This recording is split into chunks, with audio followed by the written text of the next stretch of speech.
බ්‍රිස්බේන්හි දින 10ක නේවාසික භාවනා වැඩමුළුවේ ප්‍රශ්නෝත්තර වාරයේ 8 වන දවස. අද දවසට සිංහල මාධ්‍යයෙන් කමටහන් වාර්තා 9ක් හා ඉංග්‍රීසි මාධ්‍යයෙන් කමටහන් වාර්තා 1ක් ලැබිලා තියෙනවා. සිංහල වාර්තා සියල්ලම භාවනාව හා සම්බන්ධයි. ඒ අතරට Google වලින් වාර්තා 4කුත් ලැබිලා තියෙනවා. ඉංග්‍රීසි මුලින්ම ඒ සියලුම වාර්තා සභාගත කිරීම සඳහා මම ඔබ වහන්සේගෙන් දෙපා නැමද අවසර ඉල්ලා සිටිමි. මුලින්ම ඉංග්‍රීසි මාධ්‍යයෙන් වාර්තා ඉදිරිපත් කරන්න ඔමිත් පුතාට ආරාධනා කරනවා. ස්වාමීන් වහන්සේලාගෙන අවසරයි. With respect to you, Most Venerable Bhante, I would like to present the questions in English for today, the 31st of December 2020. There is one question in English and it is related to the practice. The first question. Most Venerable Bhante, sitting mindfulness. From the beginning of the session, I felt uncomfortable, hot and sweaty, as air conditioner is not working. But I could hear the distant buzzing of air conditioner, so it might have been working. Soon I focused on the rising and falling of the abdomen, which already has become subtle. I started to experience fine vibrations in the body. I felt restless and agitated. I tried to find the reason for this agitation. I had some pain, but I have tolerated more severe pain. Background noise was minimal. Thoughts arising and passing, but not that many.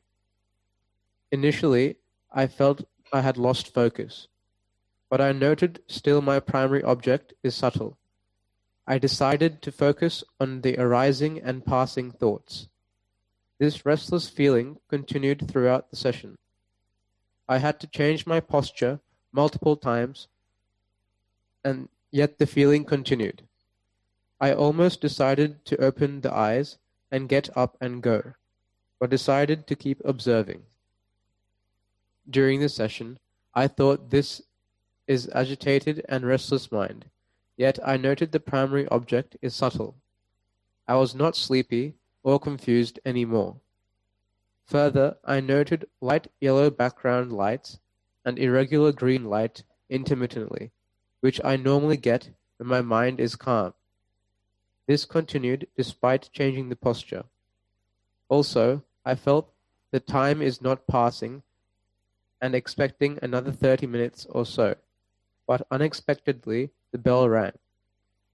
So time had passed sooner than I had thought. At the end of the session, I felt neither calm nor restless, but maybe empty. Please give a suitable advice. May you have a long and healthy life. End of the report. So the continuity or sustainability or the strength of the mindfulness, you have to compare when the situation is calm and quiet, serene, how is the continuity of mindfulness. And when the mind is very agitated, uncomfortable, and still you know this is not a calm mind, you know this is agitated mind, and you occasionally can see the primary object, and amidst of everything mindfulness is continuing. Under these two conditions, what is the most sustainable, what is the most strong, what is the most efficient, what is the most skillful mindfulness, is a completely different issue. So, background different. Something conducive, something unconducive. So please check whenever you have the conducive conditions, unsuitable condition, whether mindfulness is increasing or decreasing. Never you will agree of what you are thinking, but if you really look at it, you see mind is more alert, more vigilant, more diligent whenever there is an adverse situation. So, by avoiding adverse situation, we are avoiding diligence, we are avoiding vigilance. So, therefore, next time, this time also fairly successful, reporting also good, but try to observe it, how much the distraction and adverse situation heighten the mindfulness and make it more pragmatic. So, that is the way Okase Sambade okathadikamo anubuddho. Whenever Sariputta is telling, whenever Ananda is telling, the Buddha is finding an opening in this congested situation. In this adverse situation, that is what you call vipassana. That is what you call going against the grain. This is what you call the radical reflection. This is what you call the comprehensive approach. So with that we are moving to the next.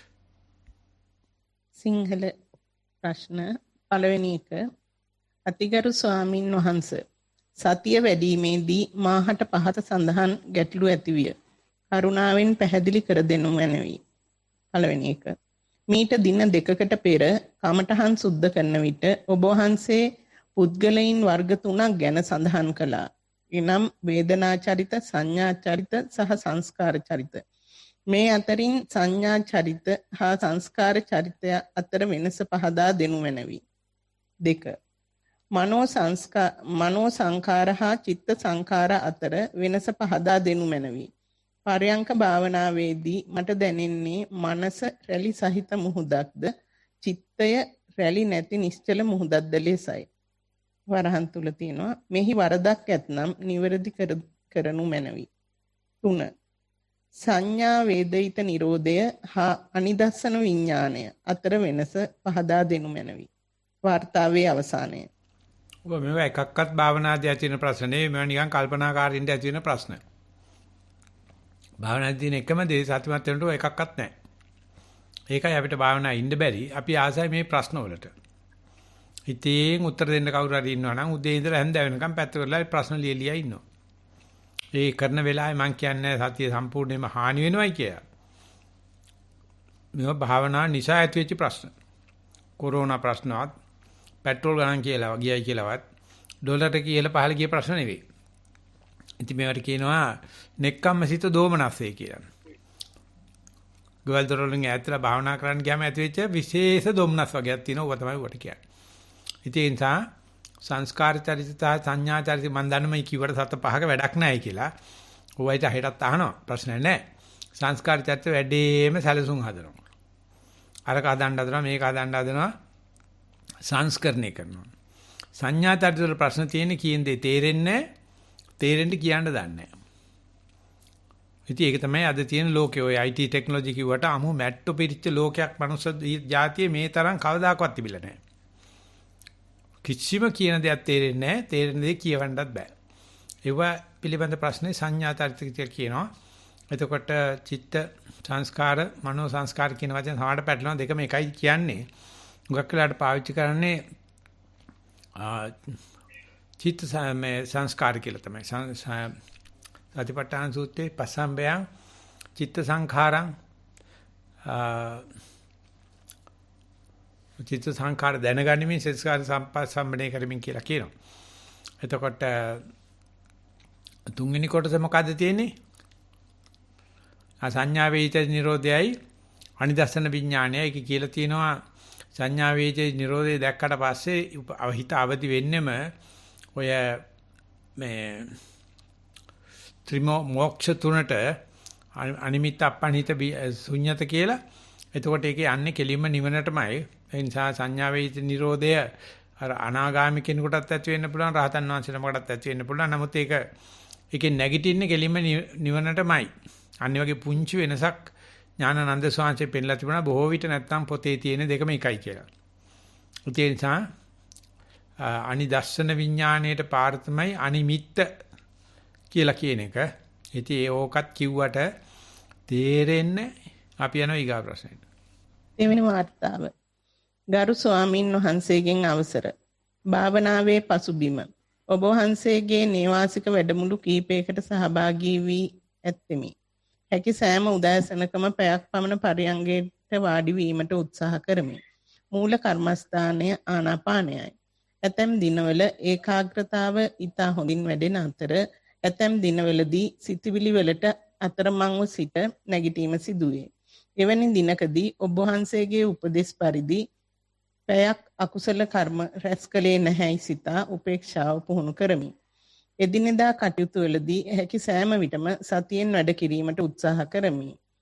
සක්මනේ auto pilot mode එක ව්‍යායාම සඳහා ඇවිදීමේදීද තරප්පු පෙළ නැගීමේදීද ආදීයේදී નિરાයාසයෙන්ම ක්‍රියාත්මක කරමි. තෝරාගත් පරියංක දෙකකදී මාලද අත්දැකීම් විස්තර කිරීමට අවසර. මූල කර්මස්ථානය ආනාපානයයි. පළවෙනි පරියංකය.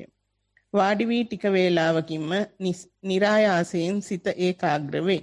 වතුරට දැමූ ගලක් පතුලට කිඳා බසින්නාක් මෙනි.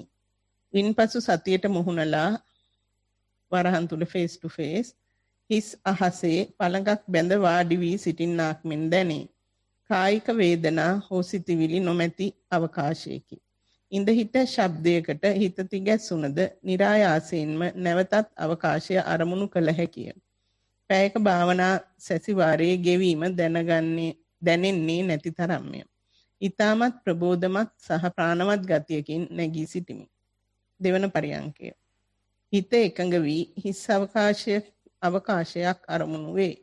වරින් වර ශබ්ද වේදනා හෝ සිතවිලි වලට දිව යන සිත නොපමාව අවකාශයට යොමු වේ. මෙසේ විනාඩි 30-40ක් පමණ රැඳී සිටිය හැක.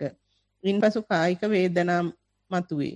එවිට සතිය වේදනාව ඇති තැනට යොමු කරමි. සතිය තීව්‍රය. විදුලි පන්දම එළියමින් එල්ල වේ. වේදනාව මතුවන විට අල්ලාගත් අවස්ථාවලදී ලද වේදනාව ඉක්මනින් නැති වේ. නැතහොත් වේදනාවේ ස්වභාවයෙන් නිරීක්ෂණය කරමි. උදාහරණ කෙවෙන බව නලියන බව. තරංගමෙන් මතුවී ක්‍රමයෙන් බොඳවන අයුරු. සතියේ තීව්‍රතාවය වැඩි කරන බැවින් මෙවැනි වේදනා ඇතිවීම ගැන මනාපයක් ඇති බව දැනේ. කෙසේ වුවද ඇතැම් ඊතා පීඩාකාරී වේදනා වරහන් තුල උදාහරණ කකුලේ මෙලෙස නැති වී නොයයි. ඒවාට මනාපයක් නැති බව දැනේ. වේදනා ඇත්තෙන්ම දැනෙන්නේ කයට නොව සිතටය. සිතට නිසා මෙවැනි අවස්ථාවලදී සතිය සිතට යොමු කරමි. එවිට දැනෙන්නේ සිහිනයක සිටින්නාක් මෙන් බොඳ බවකි. වේදනාව ඇත්තේ කයෙහි වුවද කය අරමුණු නොවේ. එවිට වේදනා ස්වභාවය වරහන් තුල කෙවීම නලියන බව නලල ප්‍රදේශයෙන් මතුවන්නක් මෙනි. මෙදෙස බලා සිටන විට ඇතැම් විට වේදනාව තුනී වේ. නැතහොත් SMS ආකාරයට ඉරියව්ව වෙනස් කළ විට වේදනාව තුනී වේ. ඉන්පසු පහසුවෙන් නැවතත් හිස් අවකාශයට සතිමත් විය හැකිය. පැය එකහමාරක සැසිවාරය අවසන් සීනුව සමග හිත නැවතත් කිඳා බැස හිස් අවකාශයට යොමු විය. උදේ ආහාරය පිළිබඳ සිතුවිලි ගලා ඒමත් සමගම නැගිටීමට තීරණය කළෙමි. තවත් විනාඩි 20ක කාලයක් ගෙවි ගොස් බව පෙනුනි. ඊතා ප්‍රාණවත් ගතියකි. නමුත් කකුලේ වේදනාවද මතුවී තිබිනි. ගරු ස්වාමීන් වහන්සේ භාවනාවේ වැරදි ඇතොත් පෙන්වා දී ඉදිරි ගමනට උපදෙස් ලබා දෙන්න මෙන් දෙපා නැමදී ඉල්ලා සිටිමි. ඔබ වහන්සේට නිදුක් නිරෝගී බව පතමි. වාර්තාවේ අවසානය. මේ භාවනාවේ වෙනසට වැඩිය මෙච්චර කියලා තියෙද්දිත් මේ වාර්තාවේ තුනෙන් එකනේ අවශ්‍ය කරන්නේ මුලින් කියපු පසුබිම. ඉස්සලා කියපු සක්මන පිළිබඳ පරියන්ක පිළිබඳ කතා අනවශ්‍යයිනේ මේකට. අදාළ නඩුව තියෙන අන්තිම කෑල්ලේනේ. ඉතින් කොච්චර කිව්වත් මේ අනවශ්‍යද විනාඩි 5ක් ගියා මම බලන්න හිටියා එකම කියවනවා. මේක මේ භාවනායේ දෝෂයක් නෙවෙයි. මේ කියලා දීලා තියෙනවා මේ මේ සටහන කෙටි කරන්න තමයි දැනගන්න දේ ඕන දේ විතරක් කියන්නේ. මං ඇවිල්ලා තියෙන රජපෞලෙන්ද උඩ රටින්ද පාත රටින්ද පවටිප්පුද කෑවේ ඊයේ රාට වැඩක් නැහැ නේ ওই කතාව මොකටේ. ඒව ලියන්න නව කතාවක් ලියනකොට හරි කෙටි කතා මොනවාද ටීවී වැඩසටහනකම හදන මේකෙදී කියන්නේ මෙන්න මේකයි දැනගන්න ඕනේ කියලා. ඉතින් එහෙම නැත්නම් අර අහගෙන මුල්ල ඉඳලා ඉන්න මනුස්සයගේ අවධානය කැඩෙනවා. කියන මනුස්සයට නැතිනම් ගානක් නැහැ මනුස්ස නව කියවකි වයින්දි. නමුත් මේ මෙච්චර කියලා තියෙද්දි නැත්නම් අනික් ප්‍රශ්න වලදී බ්‍රිස්බේන් වල ලස්සන ඉදිරිපත් කරනවා. මේක න අනවශ්‍ය විදිහට 3-2ක් වල්පල් දාලා තියෙනවා.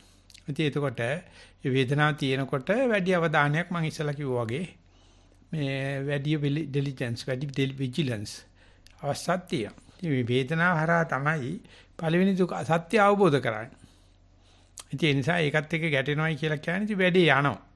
ඒ වගේම අපි යමක් ඉගෙන ගන්න. ඒ වගේම අපි යමක් බෙදා ගන්නවා කට්ටියත් එක්ක. ඔය කලින් කියාපු හුරංගනා කතා ටික නැතුව ඒ ටික විතරක් කියවනම් හොඳයි කියන එකට ඇත්තට මම මේ කතා කරන්නේ භාවනාව ගැන නෙවෙයි. වාර්තා කිරීමේදී මේ අනවශ්‍ය දේවල් අනවශ්‍ය නෑ. මම දන්නවා ඔය කලින් කියාපු ටික අහන්නත් ප්‍රයෝජන ගන්න ඇති. නමුත් මම කියනවා මගේ පැත්තෙන් කියනවා අනවශ්‍ය දේ. 3න් 2යි ඕන එක. එකයි ඕන කරන්නේ. අන්නේ ටික කපලා ඉදිරිපත් කරා නම් හොඳයි. කියන ටිකට කියන්න තියෙන්නේ මුද ලස්සන මේ වේදනාවට මොන දීලා තියෙනවා මේක දිගට කරගෙන යන්න. අපි යනවා ඊගාව ප්‍රශ්නෙට. තුන්වන වාර්තාව. තෙරුවන් සරණයි. ගෞරවනීය ස්වාමීන් වහන්සේ. භාවනාව සඳහා වාඩි වූ විට සිත තැම්පත් වේගෙන එනසේ දැනුනි. වරහන් තුල මයින් ජායකේ කෑලි තැම්පත් වන ලෙසට. ඒ දෙස බලා ඉන්නා විට සිත ක්‍රමයෙන් නිදිමත වැනි වූ ස්වභාවයකටපත් වේ.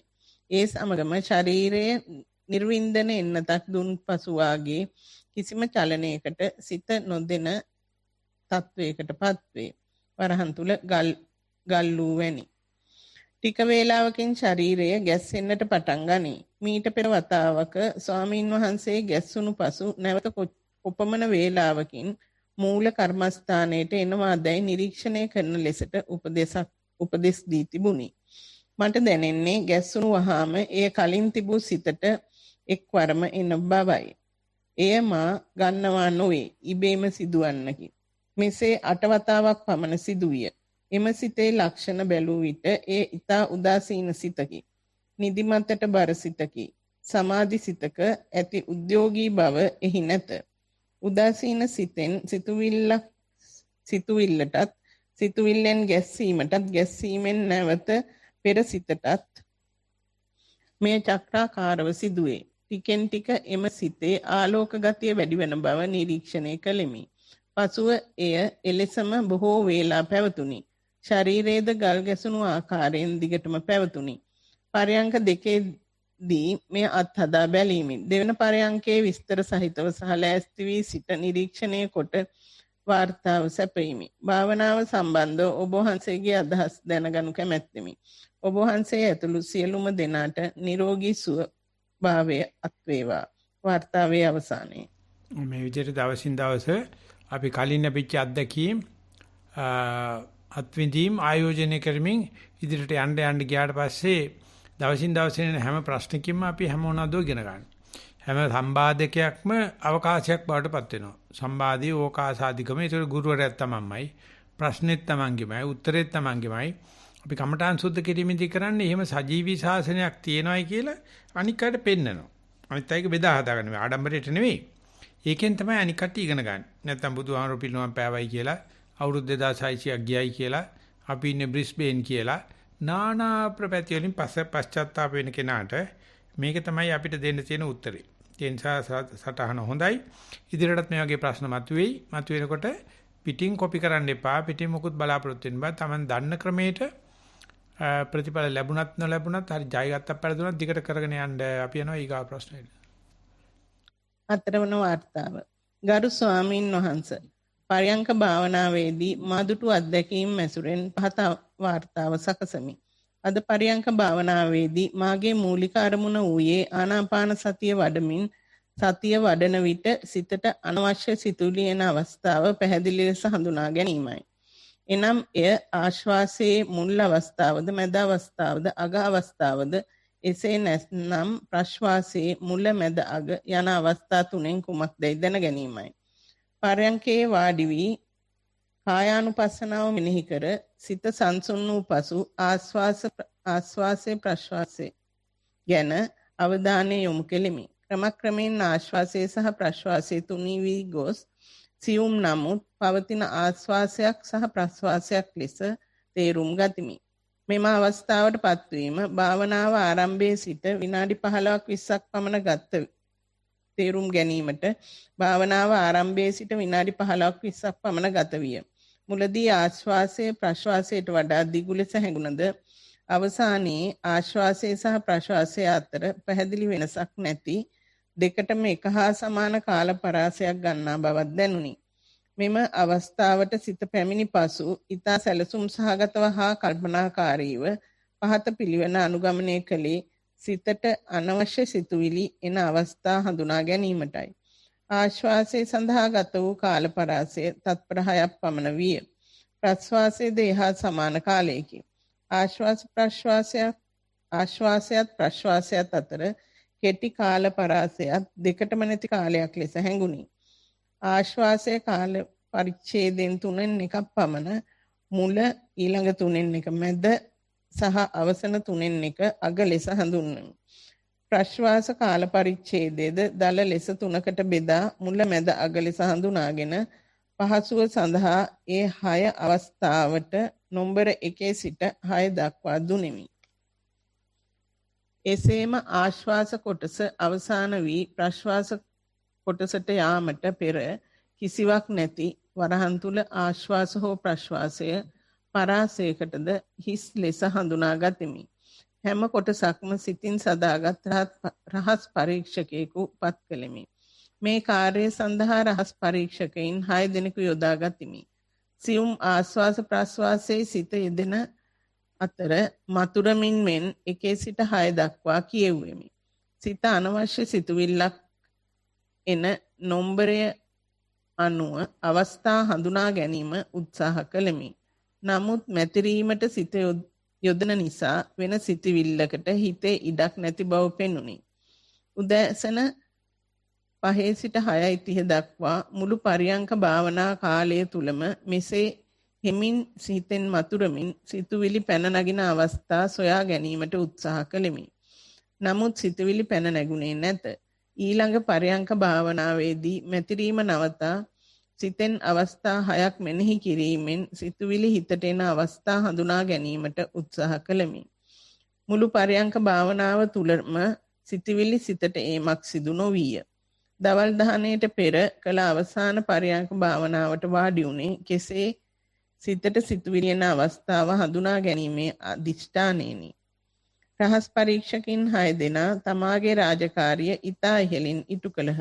ආශ්වාස සහ ප්‍රශ්වාස අතර අනාරක්ෂිත කලාපයක් තිබුණද එම කාලය තුලද සිතුවිලි වලට ඒමට නොහැකි විය. මා විභාගයට ඉඳගත්තේ ප්‍රශ්නය හොඳින් කියවා තේරුම්ගෙන කෙසේ හෝ දිවා දාණයට පෙර ප්‍රශ්නයට පිළිතුරක් සැපීමේ අදහසිනි. මා සැලසුම් කිරීමට ගත් කාලය දන්නේ මාම පමණි. කාල වේලාව අවසානය. දිවා දාන වේලාව පැමිණියේය. මගේ පිළිතුරු පත්‍රයේ හිස් කොලයකි. කිසිවක් ලියා නැත. මගේ සැලසුම ගැන විස්තර කිරීමට නොහැක. ගුරුවරයා එය නොදනි. මන්ද උත්තර පත්‍රය හිස්ය. නමුත් මා ලකුණු දුන්නා නම් අඩුම තරමේ සැලසුම් කිරීමට ලකුණු 50ක්වත් 100න් දෙමි. මට පිළිතුරක් ලිවීමට බැරි විය. නමුත් මා යමක් දැනගත් බව මට හැඟුණි. මාගිය මාවතේ වැරදි ඇතොත් කරුණාවෙන් පහදා දෙන්න. තෙරුවන් සරණයි. වාර්තාවේ අවසානය. මේ සුරංගිනේද ලිව්වේ ඔක? මම නෙමෙයි ස්වාමීන් වහන්සේ. කමන්නේ. මම හිතුවා ඒ වගේ වද්ද කියලා. කෙසේ නමුත් ඔය තමයි ඔය පරීක්ෂණයේ ඔය තියෙන සැලසුමේ තියෙන්නේ හිත පිට යෑමේ මුල හඳුනා ගන්න වෙලාව. අපි ඉස්සර හඳුනගන්නේ අගනේ. හිත ඉක්පාට එනවා, ගැස්සෙනවා, බය වෙනවා, සැලෙනවා, ආය අරමුණට එනවා. අනම්මනම් වලින් හඳුනගන්නේ හිත පිට යෑමේ අවසාන ජවනිකා මුලට යනකොට ඒක හරියම ලස්සන ආර්ය පරිශ්‍රණයක් තියෙනවා. ඉතින් ඒක කරන්න ඉස්සලා අපි අර අග අල්ල ගන්න ඕනේ. ඊට පස්සේ නැවත නැවත හිත පිට යන්නත් ඕනේ. ඒකයි කරුමේ. ඔය කරනකොට හිත පිට යන එක නතර වෙනවා. අන්න මහා කර්මයක් ඒක. එහෙම තියෙනකොට ඔය මුල අහුවෙනවා. මුල අහුවෙච්චාම ඉතින් ප්‍රශ්නයක් නැහැ එතන. ඕනෙම ප්‍රශ්නයක් දන්නවනම් ඒ ප්‍රශ්නට ආයෙ පිළිතුරු හොයන්න ඕනේ. ප්‍රශ්න දෙන ගැනීම තමයි උත්තරේ.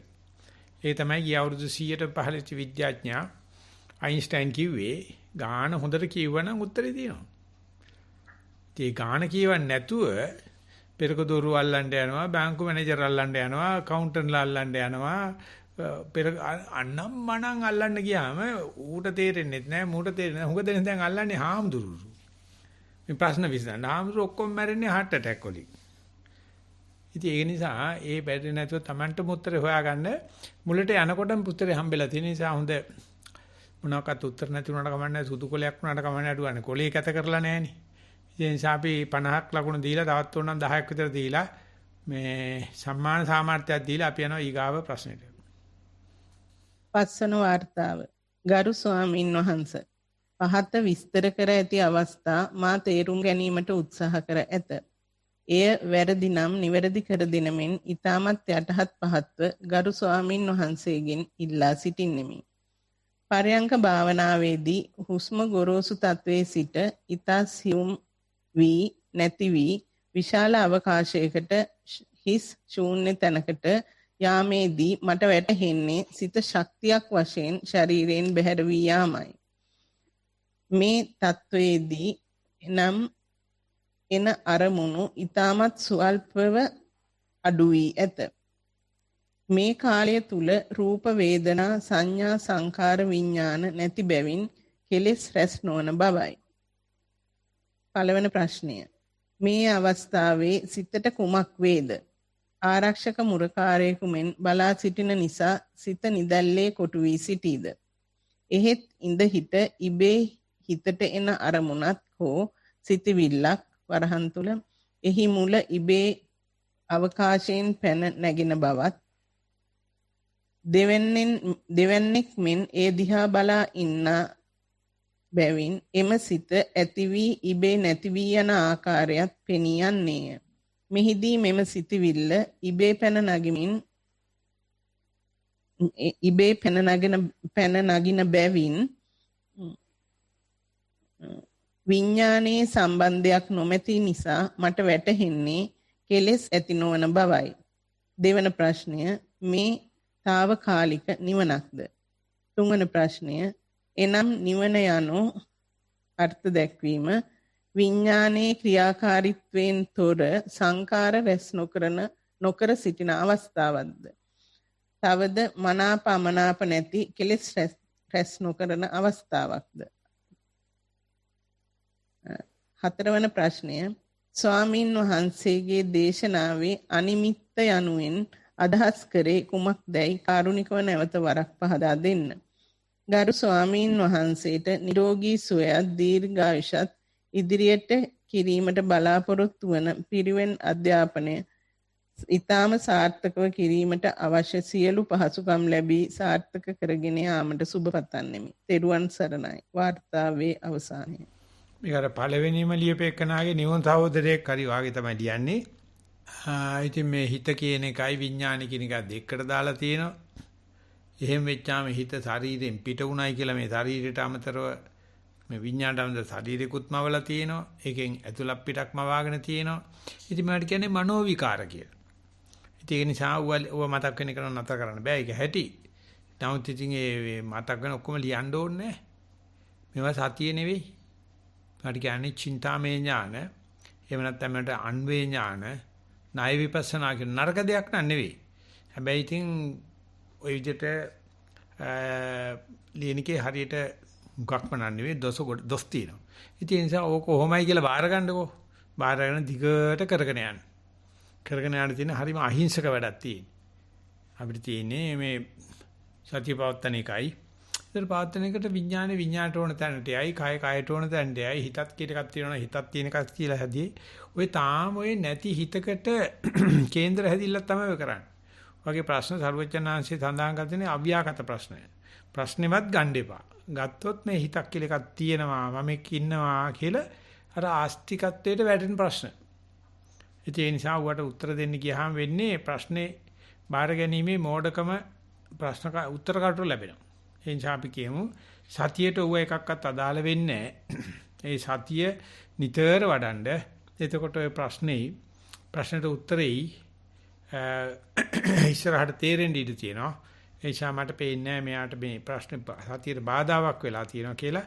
බාධාවක් නොවේවා ඉදිරියට දිගටම සතිය වඩාවා කියලා අපි යනවා ඊගා ප්‍රශ්න. ආයවන වාර්තාව. ගරු ස්වාමීන් වහන්ස අද උදෑසන පරයන්ක භාවනාවේ අත්දැකීමක් විස්තර කිරීමට කැමැත්තෙමි. මම මූල කර්මස්ථානයේ ලෙස පිම්බීම හැකිලිම අරමුණු කරයි. භාවනාව ආරම්භයේදී එය රළුවට දැනි පසුව තුනී වී ගියේය. මෙසේ තුනී වූ පිම්බීම හැකිලිම නිරීක්ෂණය කරමින් සිටින විට ඊතා විශාල සිතුවිලි ප්‍රමාණයක් මතුවී මූල කර්මස්ථානයේ හිත යෙදීම අපහසු විය. යම් අවස්ථාවක මම මේ සිතුවිලි ඔස්සේ යන බවක් වැටහුණි. ඒ නිසා මම පිම්බීම හැකිලීමට හිත යෙදීම මදකට නවතා සිතුවිලි එන දෙස බලා සිටීමට සිටුවෙමි. මෙසේ සිටියදී සිතුවිලි කෙමෙන් පහව යන්නට විය. ඒ සමගම නැවතත් තුනී වූ පිම්බීම හැකිලීම අරමුණු කිරීම පහසු විය. මෙලෙස තුනී වූ මූල කර්මස්ථානය අරමුණු කරන විට මාගේ හිසට ඉහළින් ඇම්බියුලන්ස් එකක ආලෝකයේ විහිදෙන ආකාරයට සුදු පැහැති ආලෝකයක් දිස්විය. මෙම ආලෝකයේ දෙස නොබලා මම පිම්බීම හැකිලිම අරමුණු කරන්න විය. එය නැතිව ගියේය. මගේ ගැටලුව නම් මෙසේ සිතුවිලි උත්සන්න වන විට මූල කර්මස්ථානයෙන් හිත ඉවතට ගෙන ගොස් සිතුවිලි දෙස බලා සිටීම නිවැරදි ක්‍රමයක්ද යන්නයි. කරුණාවෙන් මෙය පහදා දෙනමින් ඉල්ලා සිටිමි. ඔබ වහන්සේට නිදුක් නිරෝගී සුව පතමි. තෙරුවන් සරණයි. වාර්තාවේ අවසානයේ. ඔය ඒකට කියනවා අපි හිතවලට ප්‍රතික්‍රියා කරන්නේ ආවොත් ඉන්න කියනවා. එලවන්න යන්නෙත් නැහැ, පාවට දාලා පිළිගන්න යන්නෙත් නැහැ. හිතවිලි ආපුවා නැති වෙන්නේ ඒ හිතවිල්ලෙම ස්වභාවයක්. ඇති වෙන දේ නැති වෙනවා. ඕක ගැන කනගාටු වෙන්න කියොත් ප්‍රතික්‍රියා කරන්න කියොත් තමයි ඔක වැල් වටාරම් විදි යන්නේ. ඒ නිසා මහසීසාරි සෝන් සඳහන් කරනවා හිතවිලි හෝ වේදනාව සද්ද නැති වෙලාවේ හුස්ම බලන්න, මූල කර්මත්තානේ බලන්න. අරව ඇවිල්ලා බලපෑම් කරන්න ආවොත් ඒක දිහා බලන්න. අයින් කරන අදහසමුත් නෙවෙයි. අනේ එන්න කියන අදහසමුත් නෙවෙයි. ඒකට යාගේ ඉබේ නැති වෙන ගතිය පේනවා. ඒ නිසා ඕක තමයි ක්‍රමේ. ඕක මේ කියලා දීලා තියනවා, අහලා තියනවා වෙන්න පුළුවන්. නමුත් ඔය Tamanට වැටෙනකොට ඕනෝ තමයි වැටේ. ඒ නිසා ඒ වගේ එන ඕනේ බාධාවකට අපන්නක ප්‍රතිපදාවෙන් අවුරුද්ද ප්‍රතිපදාවෙන් උත්තර දීගෙන ඉදිරියට යනවා යන එකයි කරන්න තියෙන්නේ කියලා අපි යනවා ඊගා ප්‍රශ්නෙට. අත්වන වාර්තාව. ගෞරවනීය ස්වාමින් වහන්සේ, මා තේරුම්ගෙන ඇති අන්දමට සක්මන් භාවනාව සහ පරයන්ක භාවනාවන්හි යෙදෙන කාලය තුල අප කලින් කරන ලද අකුසල කර්ම ගෙවා දමන අතර අලුත් අකුසල කර්ම රැස් නොකරයි. මාහට ඇති ගැටලුව නම් මේ භාවනාව අතරතුර සිත පිටගොස් අතීතයේ කරන ලද වැරැද්දක් හෝ අමනාපයක් සිහි වුවහොත් එම මොහොතේ අලුත් කර්මයක් සිදු කරයිද කියා. ඔබ වහන්සේගෙන් කරුණාවෙන් උපදෙසක් පතමි. ඔබ වහන්සේට නිදුක් නිරෝගී දීර්ඝායුෂ පතමි. තෙරුවන් සරණයි. වාර්තාවේ අවසානයේ. ඔය මතුවෙන දේට ප්‍රතික්‍රියා කිරීමෙන් තමයි අලුත් කර්ම රැස් වෙන්නේ. ඉස්සලා කතා කරා වගේ හිතවිල්ලක් එනකොට එපා කිව්වත් කර්ම රැස් වෙනවා. ඕනෑ එන්න කිව්වත් රැස් වෙනවා. දේශ බලන් හිටියට ස්වභාවයෙන් සිද්ධ වෙන දේ එතකොට කර්ම රැස් වෙනවා. ඕනම දෙයක් කර්ම රැස් නොකර ගන්න පුළුවන්කම තියෙන මනුස්ස ලෝකයක තමයි අපි මේ අල්ලපු ගෙදර ප්‍රශ්නත් ඔළුවේ දාගෙන ඊයේ ප්‍රශ්නත් ඔළුවේ දාගෙන ප්‍රශ්න ගොඩක් තියෙනවා කියලා කියන්න ආස කරන ලෝකයක් තමයි මේ නගරබද ජීවිත ලෝකේ කියන්නේ. ඒව මොන ප්‍රශ්නයක්වත් මේ කැලේ ඉන්න සත්තුන්ට නැහැ. නමුත් දුන්නිවන් දකින්නෙත් නැහැ. ඒක වෙනම කතාවක්. නමුත් ඒ නිසා ප්‍රතික්‍රියා නොකිරීම නැත්නම් අපන්නක ප්‍රතිපදාව, අවිරුද්ධ ප්‍රතිපදාව තමයි ඔකට උත්තරේ වශයෙන් දෙන්න තියෙන්නේ. අපි යනවා ඊගා ප්‍රශ්නෙට. 8 වන වාර්තාව. තෙරුවන් සරණයි. ගරු ස්වාමින් වහන්සේ. සක්මන අනායාසයෙන් සිදුවේයි. විටක රූකඩයක් මෙන් සෙලවෙයි. ධර්ම කාරණා හා අනාගත සිතුවිලි පැමිණියත් සක්මන මාරුවෙන් මාරුවට සිදුවේයි. පරයන්කය.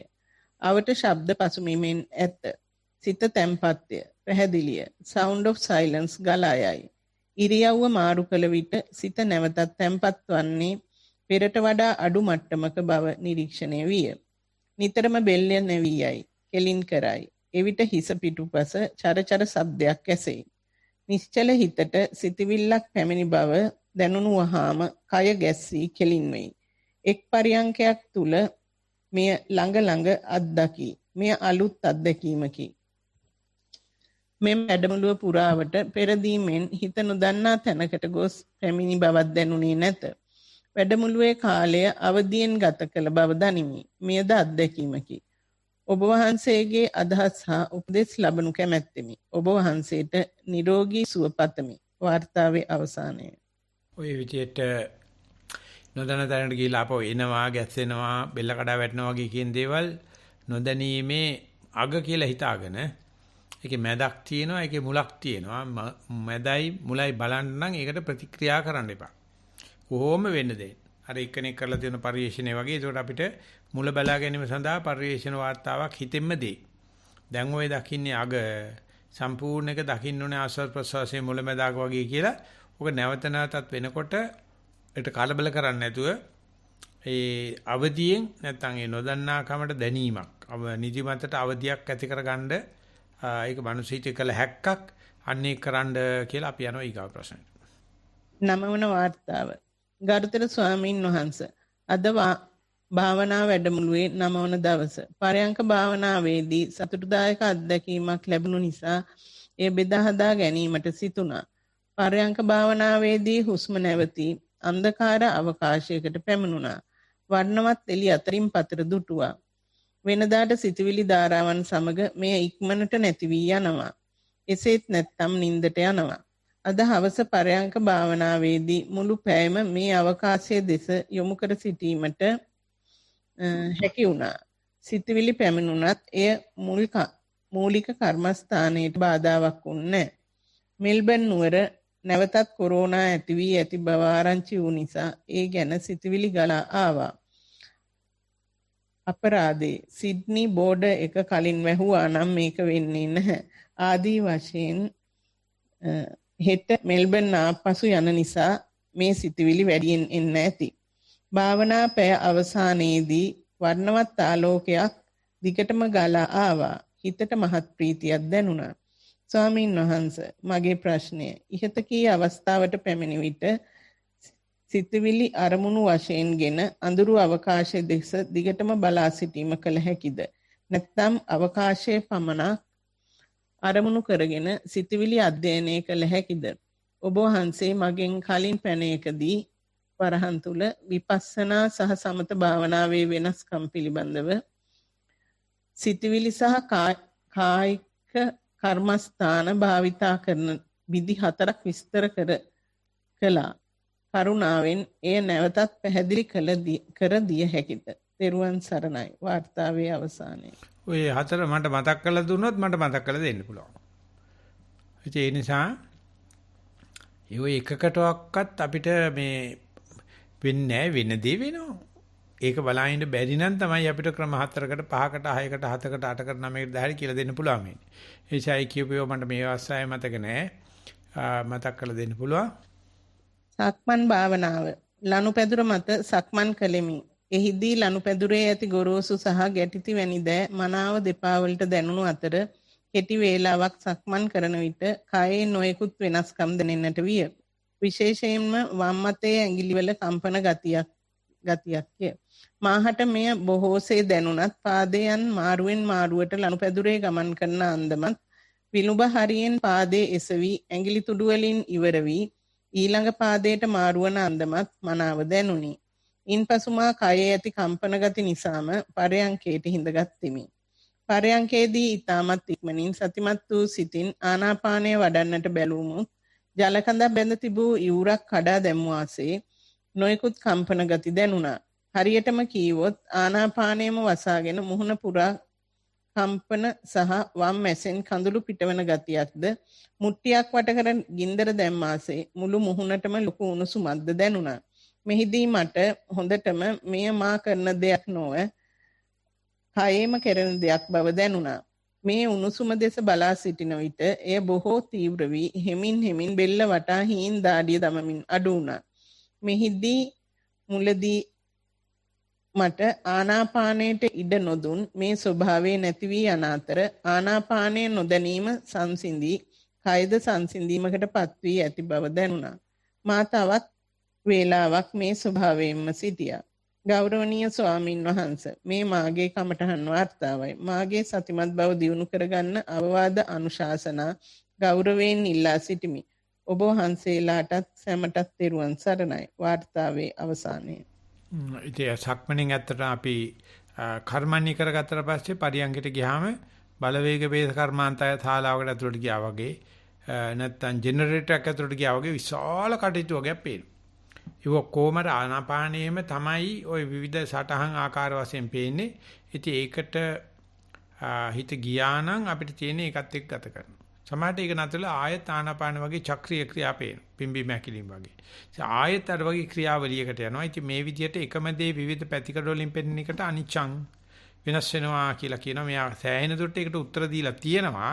ඉදිරියේදී මෙතනදී විශ්වාසයෙන් යන්නේ. ඒකට තවත් ඒ වෙනස් වීම අනිත්‍ය භාවය දැක ගන්න ලැබෙයි. අපි යනවා ඊගාව ප්‍රශ්නෙට. දෙවන සූම් ප්‍රශ්නය මේකේ සිංහල සමහර තැන් මට හිතෙන විදිහට චුට්ටක් වෙනස් කරන්න සිද්ධ වුණා ස්වාමීන් වහන්සේ. ස්වාමීන් වහන්සේ තෙරුවන් සරණයි. මූලික කරුණු වැඩසටහන් අතරතුර සතිය පිහිටුවීම ක්‍රියාව දත් මැදීම. වෙනදා වාගේ දත් බුරුසුවට ටූත් පේස්ට් ගෙන දත් මැදීමට පටන් ගත්ෙමි. සියල්ල නිහඬය.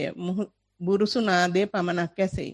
කණ්ණාඩියෙන් මූණ බැලීමට බයක් ඇති වුණේ සමහර වෙලාවට මේ කවුද කියලා හිතෙනවා. මීට කලින් එහෙම වෙලා බය වුණා. ඒ නිසා මම ටැප් එක දිහා බලාගෙන දත් මැද්දා. අතරතුර මනස විවිධ කතන්දර දත් මැදීමට අදාළ නොවන කරුණු ගොඩක් ආවා. වෙනදා දත් මදින ගමන් මේවා ගැනත් හිත සැලසුම් කරමිනුයි දත් මදින්නේ. නමුත් ඊයේ මේ සිතවිල්ල ආපු ගමන්ම දැක්කා. මගේ ප්‍රශ්නය නම් සෑම කටයුත්තකදීම වල්පැල ගැලවීම ජීවිතයේ කොටසක් ලෙස කළ යුතු බවයි මට තේරෙන්නේ. පෙළඹවීම දැකීම එය දෙවනවර එන ස්වභාවයක වෙනසයි. මේ පෙළඹවීම පිටුපස ඇති ප්‍රභවයට කෙලින්ම පහර දිය හැකි නේද? වාර්තාවේ වැරදි ඇතොත් සමාවන්න. ඔබ වහන්සේට නිදුක් නිරෝගී දීර්ඝායුෂ ලැබේවා. තෙරුවන් සරණයි. වාර්තාවේ අවසානයේ. ඒ ප්‍රභවයේ මොකද්ද කියලා දන්නේ නැතුව විනාශ කරන්න ගියාම හරි අකට විකට දේවල් සිද්ධ වෙනවා. අපි ගොඩක් වෙලාවට හොල්මන් වලට බයලා වටපිට ගහලා බලනකොට මේ තමන්ගේම තියෙන gedara තියෙන බඩුවක් විනාශ කරලා. නැත්තම් අම්මා මරලා තාත්තා මරලා පේනවා. ඒ නිසා හොඳම දේ තමයි මේ කරදර දිහත් බලලා ප්‍රභවයත් බලන එක තමයි කරදර දිහා බලන එකට කියන නාම රූප පරිච්ඡේද ඥානෙ. ප්‍රභවයත් එක්ක බලන එකට කියනවා පච්චේ පරිග්ගා ඥානික. ඉතින් එහාට ඊට ටික භාවනාවෙන් කරනවා. දැන් ප්‍රභවය බලන්න ඉස්සල ප්‍රභවය විනාශ කරන්න හදන එක ම්ලේච්ඡ ක්‍රියාවක් කියලා කියන්න පුළුවන්. මේක බුදුන් පහළ වෙච්ච ලෝකයක්. ඒ නිසා ওই විදිහට යෑම තමයි ප්‍රභවය දැන ගැනීම ක්‍රමය හොඳ ප්‍රගතියක් පෙන්වනවා. දිගට කරගෙන යන්න කියලා අපි යනවා ඊගා ප්‍රශ්නේ. තුන්වන සූම් ප්‍රශ්නය. තෙරුවන් සරණයි. අවසරයි ගෞරවනීය ස්වාමින් වහන්සේ. මම භාවනා කරන්නට පටන්ගෙන මාස 5ක් පමණ වන නමුත් මාගේ එම අත්දැකීම් සටහන් කරන ප්‍රථම අවස්ථාව මෙයයි. අද උදෑසන ගෙදර බිම වාඩි වී නිශ්චලව කය දෙස අවධානය යොමු කරමින් දීර්ඝ හුස්ම 4ක් පමණ ඉහළ පහළ දමමින් ශරීරයේ දැන් මෙතන ලෙස මුළු කයටම අවධානය යොමු කරමි. ඉන්පසු අවට පරිසරයේ ශබ්ද ඇසෙන බවත් මම පොළොව මත වැටි පරිසරයේ නොඑක් ශබ්ද අතර පරිසරය තුල මෙතන සිටින බවත් ප්‍රියමනාප අවබෝධයකින් අවධානයකින් සිටියෙමි. එසේ සිටින විට පරිසරයේ ශබ්ද අඩු වැඩි වී ඇසුණු අතර හුස්ම ඉහළ පහළ යන දෙසට අවධානය යොමු වුනි. හුස්ම ඉහළ පහළ යන අතර නාසයට ඉදිරියෙන් වාතය හුමාරු වන ආකාරය ගැන අවධානයෙන් සිටිමි. එසේ සිටින විට ආශ්වාසය අවසානයේ ප්‍රශ්වාසයට ප්‍රථම හිස් තැනක් ඇති බව දැනුනි. එසේම ප්‍රශ්වාසය අවසානයේද හිස් තැනක් ඇති බව දැනුනි. එම හිස් ස්වභාවය තරමක අඳුරු වරහන් තුල නමුත් අප්‍රසන්න නො වූ අවකාශ කොටසක් ලෙස හැඟුනි. මෙම අවස්ථාව වන විට මාගේ අතපය විශේෂයෙන් ශරීරයේ පහළ කොටස ඇත්තේද නැති ලෙසට දැනුනි. වරහන් තුල හිරිවැටි ඇති ලෙස නමුත් දිගටම වාඩි වී සිටීමේ හිරිවැටීමක් නොවේ. හුස්ම අතර හිස් භාවයේ වැඩිවත්ම ශරීරයේ දැනීම අඩුවන බව දැනුනි. මොහොතක හුස්ම වැටීම නොදනි. හිස් ස්වභාවයේ තුලම රැඳෙන බව දැනුනි. එසේ සිටමින් හුස්ම බැලූ කල හුස්ම ඇති බවද දැනුනි. හිත නිදහස් බවක සිතුවිලි නැති බව දැනුනි. විටක නිදහසේ පහලකට වැටෙමින් සිටින ස්වභාවයේද අත්විඳෙමි. එයට කැමැත්තක් ඇති වූ විට එම ස්වභාවය නැති වී යලි සිතුවිලි එන බව වැටහුණි. එසේම සිතුවිලි එන විට මා අසා දැනගෙන ඇති පරිදි මේවා මම නොවේ, මාගේ නොවේ, මගේ ආත්මය නොවේ යයි සිතුවෙමි. යලි සිතුවිලි එන විට වරහන් තුල බොහෝමයක් සිතුවිලි ඇති නොවුවද යලි හුස්ම දෙසට අවධානය යොමු කරමි. හුස්ම අතර හිස් බවට යලිත් වැඩි වේලා නොගොස් පැමිණීමි. මෙසේ හිස් තැන තුල සිටින විට පෙර දැනගත් පරිදි අතීතයේ නිම වී ඇති බවත් අනාගතයේ ඇවිත් නැති බවත් ඇත්තේ මේ මොහොතේ සහ එය හිස් බවත් හැඟී ගියේය. එම හිස් තැනින් ගැලවී ආ යුතු බව හැඟුනි. වරහන් තුල මේ සිටිවිල්ලක් විය යුතුයි.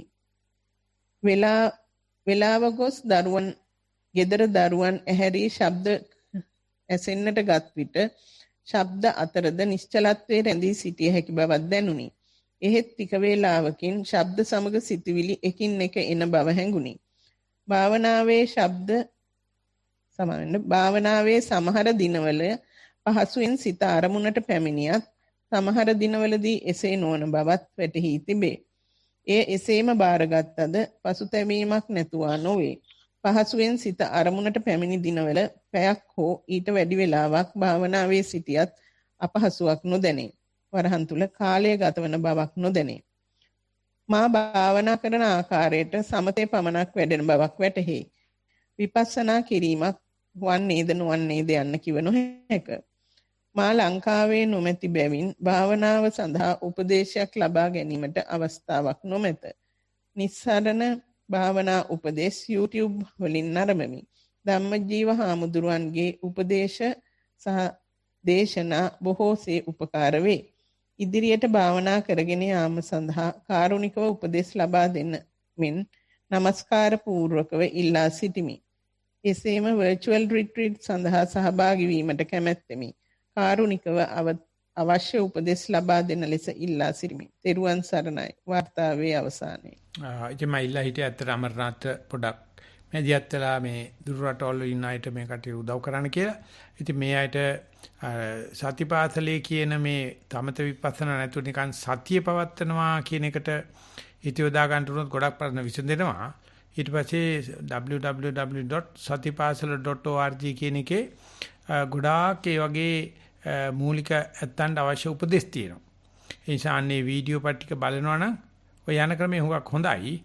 ඔය සැක ටික අයින් කරගත්තා නම් සතිය පිහිටීම තමයි කරන්න තියෙන්නේ කියලා සම්බන්ධ වෙනකොට මම හිතන්නේ අපිට දුරු බැහැර රටවල ඉන්න එක මූලික උපදේශ නොලබපු එක පළවෙනි සැරේ වාර්තා ලියුවා කියන එක එච්චර ලොකු ප්‍රශ්නයක් වෙන එකක් නෑ. ඉදිරියට යන්න පුළුවන්. ඒ නිසා ওই ක්‍රමේ තමයි ක්‍රමේ වැදගත්ම කාර්ය සතිය පිහිටවන එකයි. ඒකේ තොරතුරු ලැබිලා තියෙනවා. තව විස්තර අවශ්‍ය නම් ඒ සතිය සම්බන්ධ වීඩියෝ පරිච්ඡේද බලන්න කියලා අපි මතක් කරන්න කැමතියි. කෙසේ නමුත් මම හිතනවා අමරනාත් පොඩ්ඩක් සෝලා බලලා උදව් කරයි කියලා. ඊළඟ හතරවන සූම් ප්‍රශ්නය අවසාන ප්‍රශ්නය ස්වාමීන් වහන්සේ. ගෞරවනීය ස්වාමින් වහන්සේ, එදිනදා ජීවිතයේදී අනෙක් අය විනිශ්චයට මාගේ සියුම් නැඹුරුතාවයක් ඇති බව ප්‍රත්‍යක්ෂ විය. මා තවත් අයෙක් විනිශ්චය කරනවා නම් එය කරන්නේම මා විසින් හදාගත් සංඥාවකට උපාදාන වීමෙන් බවද වැටහිණි. ඒ නිසා ඒට දායක වන උපාදානයේ දෙස බලන්නට දින ගණනක් තිස්සේ උනන්දු වෙමි. යම් අරමුණක් සමග ගැටීමෙන් උපාදානය ඇතිවන්නේ මගේම රුචි අරුචිකම් නිසා බවද තේරේ. මගේ රුචි අරුචිකම් ඇතිවන්නේම මා කාලාන්තරයක් තිස්සේ රැස් කරගත් සකස් කිරීම ගොනු වීම හෝ ඝන වීම නිසා බව තේරේ. මේ සංස්කාර ගෙවා දැමිය හැකිදයි විමසිල්ලෙන් බලන විට තේරුම් ගියේ ජීවත් වීමම සංස්කාරයක් බවයි. ස්වාමීන් වහන්සේ, සංස්කාර දැන දැක කිරීම වරදක්ද? එහෙම කරන විට ඒ සමග බැඳුණු උපාදානයේ තරම වටහා ගන්නේ කෙසේද? සංස්කාර රැස් නොකිරීම හා අකිරිය වාදය අතර වෙනස කුමක්දයි මාහට අනුකම්පාවෙන් සහ කරුණාවෙන් පහදා දෙනසේක්වා. මේ ප්‍රශ්නයේදී වැරදි ඇතොත් පෙන්වා දෙනසේක්වා. අපි සැම නිවනින් සැනසේවා. වාර්තාවේ අවසානයේ. ඒ සංස්කාර කරනකොට නොදැනී සිටීම තමයි ලෝකේ තියෙන ලොකුම මෝඩකම. ඒක තමයි අවිද්‍යාව කියන්නේ. ඊට වැඩිය අඩුයි දැන කරන එක. දැන කරන එක වැටෙන්නේ සදාචාරයට. ආචාර ධර්ම වලට. ඉතින් බෞද්ධයා කියන්නේ සදාචාරයක් නැති මිනිසයා. ඌ දන්නවා මේ කරන්න ඕන කියලා කරනවා. නමුත් යෝගාවචරය කියන්නේ ඒක වාසියට හරවගෙන ඒ කරන ප්‍රමාණය එන්න අඩු කරලා සම්මා වාචා සම්මා කම්මන්ත සම්මා ආජීව හදා ගන්නවා. ඉතින් අපි විනිශ්චයකාරයෙක් වුණා නම් අනුන්ගේ විනිශ්චය කරන එක විතරමයි ජොබ් එක. ඔය සංස්කාරයක් කියලා දන්නෙත් නැහැ. රෝමලන්දේසි නීතිය ක්‍රියාත්මක කරන්නේ බෞද්ධ රටේ ක්‍රියාත්මක වෙන්නේ කුණු හර්පයක් මේ රටේ තියෙන්නේ. නීතිඥයෝ ගැන සහ මේ නඩුකාරයෝ ගැන මට හරියට සොරි කියලා හිතෙනවා. ඒ මොකද ඒගොල්ලන්ගේ වැඩේම අනුගේ කුණු රෙදි හොදන එකයි අනුගේ කොන්ත්‍රාත් බලා ගන්න එකයි. ඉතින් ඒ කෙනාට මේ වගේ කෙනෙකුට ජීවිතවල ලියන්න විදියක් නැහැ. ඉතින් ඒ නිසා අපි ඒ අක්‍රීයවාදයේ සහ සංස්කාර නොකර සිටීම කියන එක ධර්මදේශනාදී බලාපොරොත්තු වෙමු.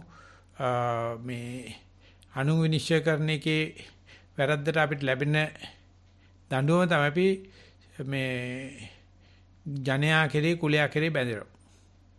අපි ශිෂ්ටාචාරයට වැරගෙන යනවා. කැලෙන් ගමට ගෙනියනවා, ගමෙන් නගරයට ගෙනියනවා, නගරෙන් ආගරජ දහනියට ගෙනියනවා, අනු විනිශ්චය කරන්න.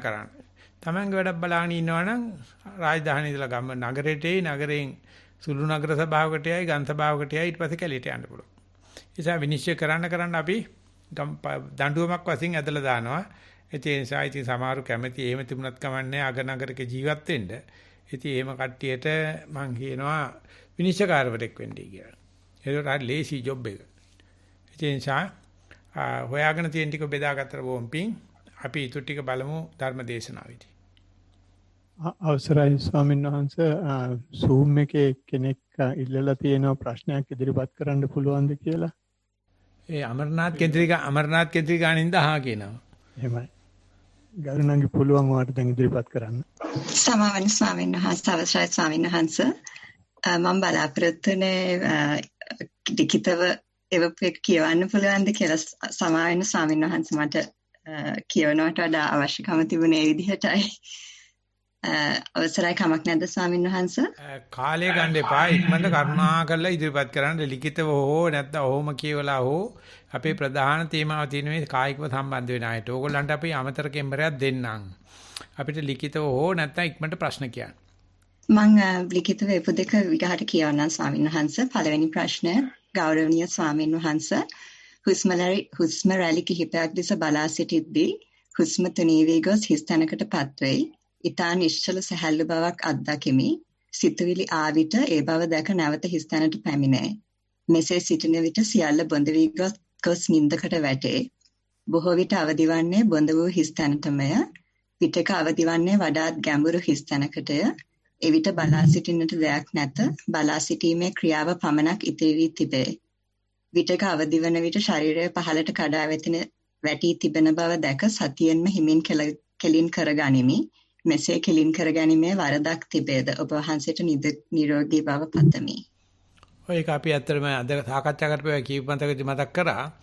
ඒ වෙලාවට ඒකට අවදි වෙන එක තමයි හිත පිට යෑමේ අවසාන ජවනිකාව. කෙලින් කරන්න පුළුවන් නැතුවත් පුළුවන්. නමුත් මේ කෙලින් හිත පිට යෑම වැරද්දක් කියලා ගණන් ගන්න එපා මේ වෙලාවේ හැටියට. ඒකේ මේ අන්තිම තමයි මේ නැවති නැගිටින වෙලාව. ඒකේ මුලට යන හැටි අපි එක වාර්තාවක හොඳට සාකච්ඡා කරා. එතකොට අපි මේ වැටෙන්න ඇරලා කොහොමද මේ හිත පිට යන්නේ? ඔය එනේට කෙනෝ කියන්නේ හිත පිට යන්නේ කොහොමද කියලා බලන්න. ඔය තොරතුරු ටික හරි වටිනවා. ඔය තොරතුරු නිසා පේන්නක් තියෙනවා සෑහෙන කාට දෙන උපදේශයක් හරි කමන්නේ අරගෙන හොඳට භාවනා කරලා තියෙනවායි කියලා. දැන් තියෙන්නේ පිටගියේ හිත නැවත පැමිණීමේ කාරණාව සත්ක්‍රියාව හොඳට අවබෝධ කරන එකයි. ඒක හිත ඔළුව කෙලින් කරලත් බලන්න, වෙන්න දීලත් බලන්න. දෙකම ආර්ය පරිශ්‍රණය කියලා ඒ කටයුත්තේදී නැවත බොඳ වෙච්ච තැනට එනවා කියන එකත් ලොකු හොඳ ලේඛනයක්. තවදුරටත් ඒක පිළිබඳව පියවරෙන් පියවර thin slicing of time කියලා පුංචි කාලි කොටස් වලට කඩලා බලන්න නැවත පැමිණෙන එක. ඒකට ඔයටත් වැඩිය විස්තර කරන්න පුළුවන් වෙයි කියලා හිතනවා. එහෙයි ස්වාමීන් වහන්සේ තව ප්‍රශ්නයක් තියෙනවා ස්වාමීන් වහන්සේ. ගෞරවනීය ස්වාමීන් වහන්සේ ඔබ වහන්සේගෙන් කලින් ලැබුණ උපදෙස් අනුව භාවනා කිරීමට උත්සාහ කර තවදුරටත් උපදෙස් ඉල්ලා සිටිමි. මෙතෙක් කල හුස්ම තුනී වී ගොස් හිස් තැනකට පත්වූ විට ඊතා නිශ්චල සැහැල්ලු බවක් අත්දැකීමි. මේ වෙනුවට සමහර විටක හිස් තැනකට පත්වන විට ඊතා කලබලකාරී චංචල බවක් අත්දැකීමි. වෙසක් කූඩුවක වේගයෙන් පැනන රැලි ගොඩක් අස්සේ හිර වී එහෙට මෙහෙට විසිවෙන්නාසේ දැනේ. ඒ මොහොතේ වෙන දේ පිළිගන්නට උත්සාහ කළත් සිතින් බෙදීමක් කරයි.